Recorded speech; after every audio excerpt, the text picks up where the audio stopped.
N'avez-vous jamais rêvé d'avoir réellement la tête dans les nuages? Alors embarquez avec nous pour un pur moment de liberté. La compagnie LTV vous souhaite la bienvenue à bord de ce vol. Veuillez vous asseoir confortablement et attacher votre ceinture.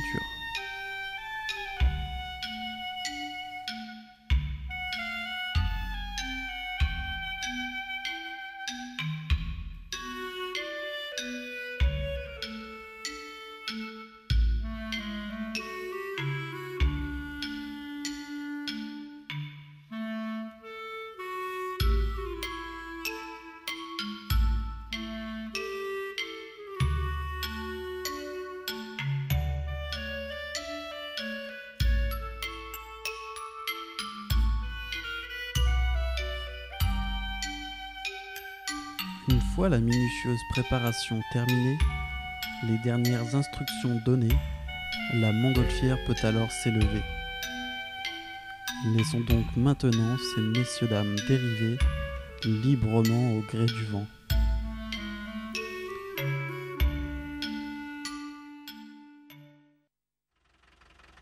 Quant à nous, une fois le GPS enclenché, la traque peut alors commencer.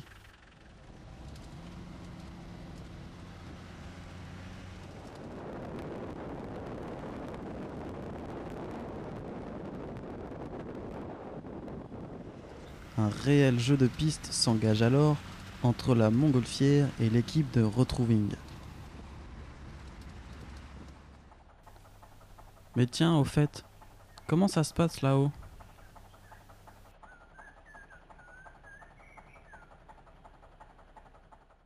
Bienvenue sur LTV. Aujourd'hui, une émission spéciale Vue des airs en compagnie de monsieur Gourinel Frédéric qui fait partie de Corrèze Montgolfière, me semble-t-il. Oui. Oui. Pouvez-vous nous présenter un peu votre passion finalement? La passion elle est simple, elle se résume par ce que l'on voit.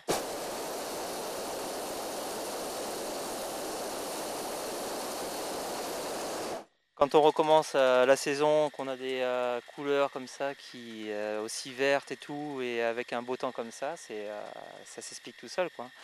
On a vraiment de la chance d'avoir fait son métier, quoi. Oui. D'ailleurs, est-ce que vous voulez toute l'année ou seulement certaines périodes? Alors on vole quasiment toute l'année, donc les vols commencent au 15 mars, du 15 mars jusqu'au 15 novembre, parce que pendant l'hiver, c'est vrai qu'on a des périodes beaucoup plus négatives, on va dire moins bonnes d'un point de vue météo et aérologie, et surtout les champs sont détrempés. Comme on atterrit toujours chez les agriculteurs, donc à nous de respecter leurs champs, et donc c'est pour ça qu'on vole essentiellement donc, du 15 mars au 15 novembre.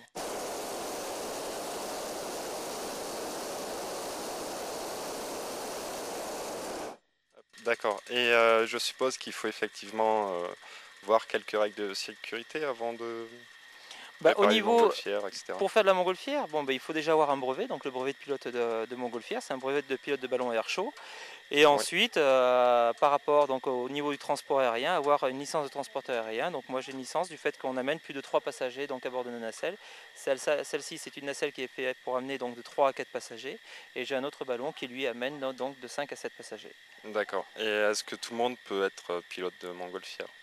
Oui, tout à fait. C'est-à-dire que pour avoir le brevet de pilote de montgolfière, il faut avoir 15 heures donc, de vol libre avec un instructeur donc, à ses côtés. Ensuite, on a un solo et on a une confirmation derrière, plus une partie théorique à côté.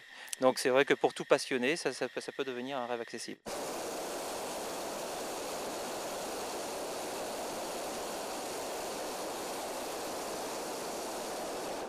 D'accord. Alors avant de voler, on a vu les préparatifs de la montgolfière.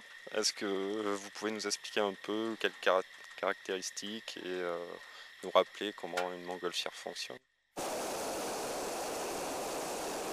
Alors, les caractéristiques d'une montgolfière, donc déjà on cherche un point de décollage donc bien abrité dans un fond de vallée parce que c'est vrai qu'il faut plus il y a du vent, c'est une masse d'air, il y a 3000 m3 dans ce ballon là. Le deuxième ballon lui c'est un ballon qui amène il y a plus de 5000 m3 à l'intérieur, ce qui fait qu'on a une énorme prise au vent par rapport à la voilure. On a 1500 m² de voilure, ce qui fait qu'il vaut mieux être bien abrité dans les fonds de vallée pour mettre en place le ballon. Ensuite, la mise en place, donc vous avez vu un petit peu donc, en filmant tout à l'heure, donc on monte le cadre de charge, on déballe la toile, on met un ventilateur pour envoyer de l'air à l'intérieur, c'est de l'air froid. Une fois que le ballon est gonflé à peu près aux 2/3 avec cet air froid, donc on chauffe l'air de façon à ce que le ballon se mette vertical et ensuite on embarque les passagers et on est parti pour une heure de vol.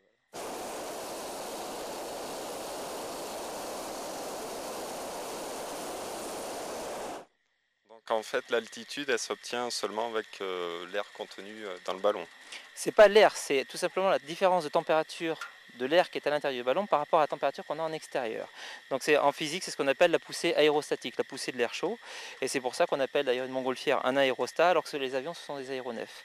Et c'est vrai qu'ensuite, on chauffe plus ou moins le ballon. Plus on a de poids, plus il va falloir chauffer le ballon. Plus l'air va être chaud, plus il va falloir chauffer le ballon. Et donc on a juste la gâchette qui envoie donc la flamme pour chauffer donc l'air qui est au-dessus. À nous ensuite, aux pilotes, donc de jouer avec les vents, les différentes altitudes, en montant et en descendant dans les différentes couches pour pouvoir diriger son ballon.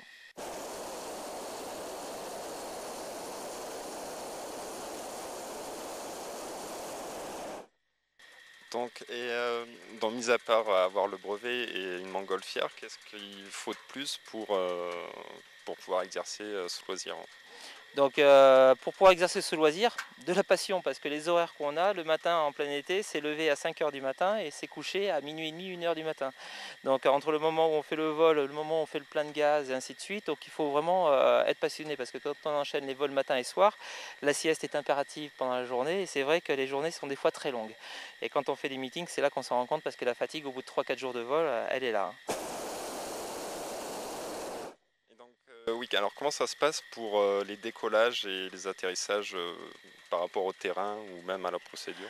Alors au niveau donc décollage, donc il faut avoir l'autorisation du propriétaire du terrain pour pouvoir décoller. Ensuite au niveau atterrissage, donc à nous de respecter, de bien faire attention donc les différents terrains où on va aller atterrir, de façon à avoir on va dire un terrain actuellement où l'herbe n'est pas trop haute, où soit il a déjà été packagé, soit tout simplement l'herbe n'est pas trop haute parce que c'est un terrain un peu moins humide.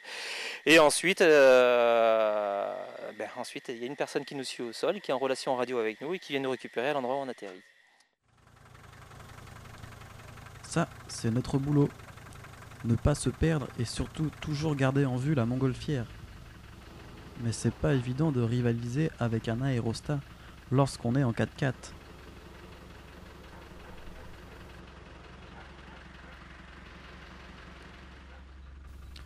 Alors parfois, on se perd.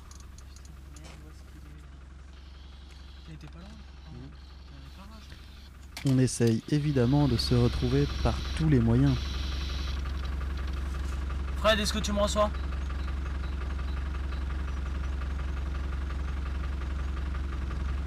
Ok, bon écoute, je vais aux 4 routes déjà et puis après on voit, ok?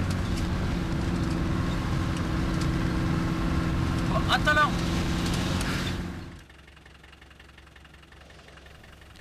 Avec tout ça, on en oublierait presque de passagers. Quoi de neuf là-haut ?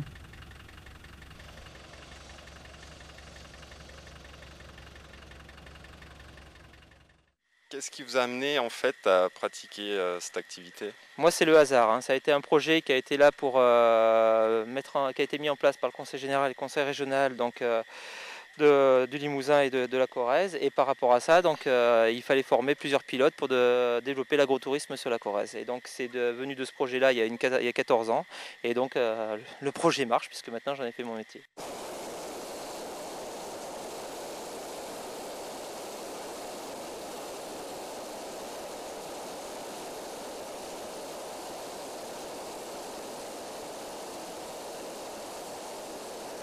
Alors si on oublie le ballon, il descend. Hein. Donc c'est pour ça qu'il a fallu chauffer un petit peu plus longtemps parce qu'on était en train de descendre comme il faut là.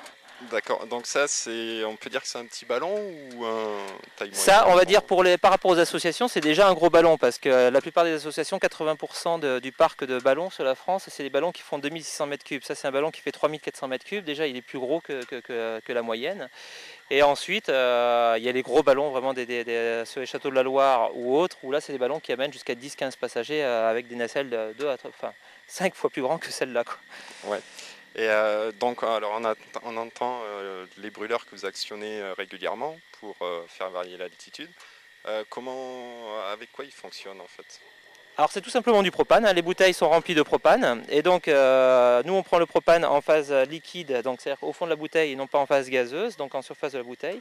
Et à partir de là, donc, il se détend au niveau du brûleur et ensuite on a une flamme qui fait à peu près 4-5 mètres de haut qui réchauffe l'air qui est au-dessus.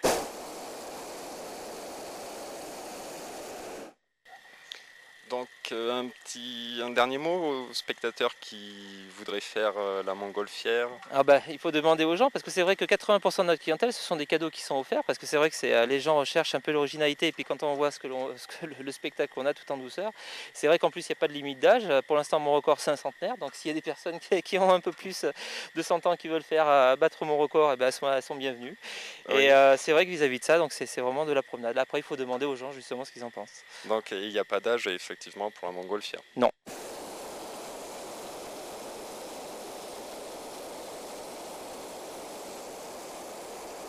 Il y a seulement un âge limite dans le bas, c'est-à-dire qu'on commence à prendre les enfants à partir de 6 ans parce que sinon ils ont la tête qui ne sort pas de la nacelle et au niveau aviation civile on n'a pas le droit de les prendre inférieurs à 6 ans. D'accord.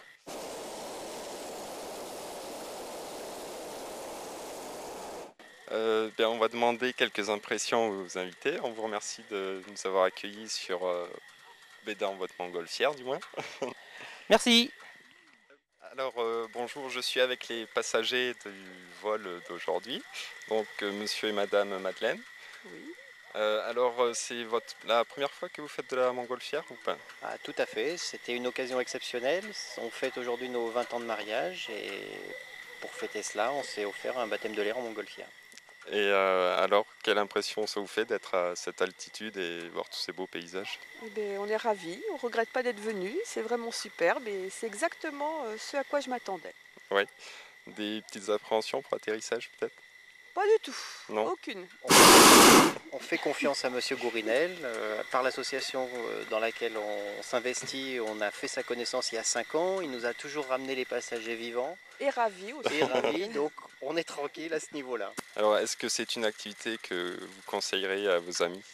Oui, si c'était un petit peu moins cher, je ferais ça moi tous les week-ends, mais bon. Non, c'est vraiment une activité à recommander aux gens. Franchement, très le point agréable. de vue sur la Corrèze est magnifique. Et c'est vraiment très très agréable. Juste la chaleur du brûleur qui est un petit peu dure à supporter. Surprenante, on va Surprenante, dire. ouais, voilà. Voilà. Mais sinon c'est vraiment superbe.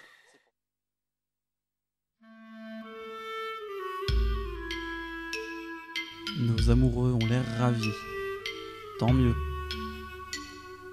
Mais hélas, c'est bientôt la fin.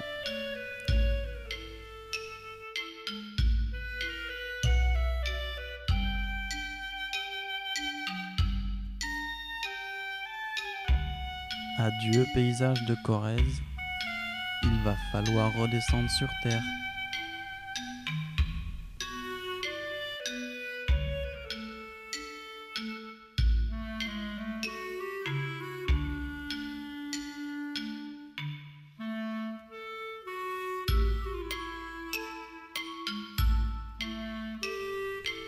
Heureusement pour nos passagers, nous étions à l'heure à l'atterrissage.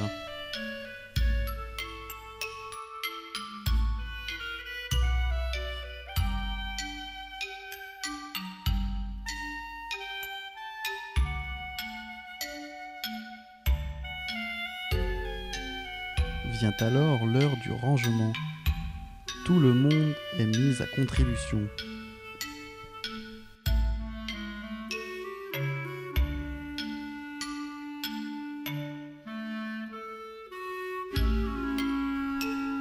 Mais rassurez-vous, le pilote sait dorloter ses passagers. Après l'effort, Du réconfort. un verre de champagne vous est alors offert, ainsi qu'un diplôme de baptême de l'air. Tout est réuni pour que cette journée reste à jamais inoubliable. La compagnie LTV vous remercie d'avoir choisi ce vol et vous souhaite un bon séjour sur notre site. À bientôt.